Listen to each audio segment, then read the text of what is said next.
Hey guys, this is Cool Trains in Montreal, and you're looking at one of my newest N-scale models here. This is an F40PH-2, and it's in the Via Rail colors. This is the intermediate scheme, I guess you could say, the scheme right after the original yellow and gray and blue, but before the Renaissance scheme. This was a kind of variation between 1995, I guess, and about 2000. And it's for me it was my favorite scheme for the Via Rail, with the Canada logo and the Canada flag and all that. Much more patriotic, I thought, than the smaller flags and everything. So I love the details on this model. It's such a interesting the way they did it. Here you got like even on the top here you got the air conditioning units.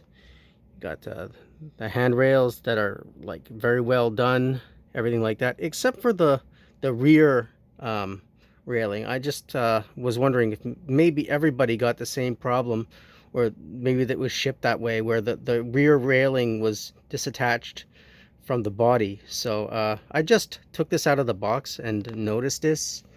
It looked like in the packaging it might have been damaged, but it's not the case. You can see there it's perfectly fine.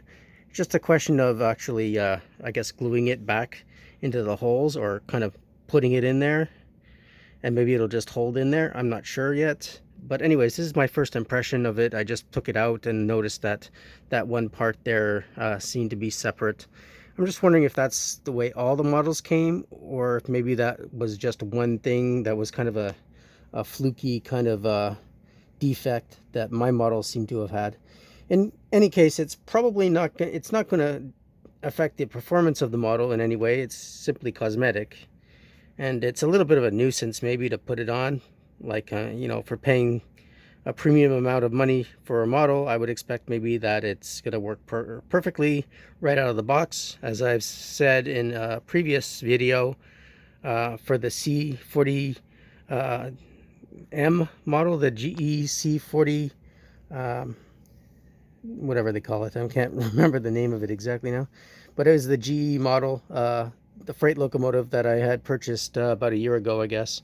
Anyway, yes, so this is just an impromptu first impressions of the model. It's very nice. It's great detailing, great paint, everything is cool.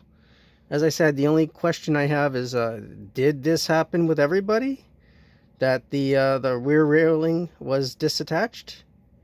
And if so, maybe you can give me a little tip on how to put it back on, whether I should just be putting glue, or whether it's just a case of, you know, putting it into the holes and it'll stay there anyway without any kind of glue.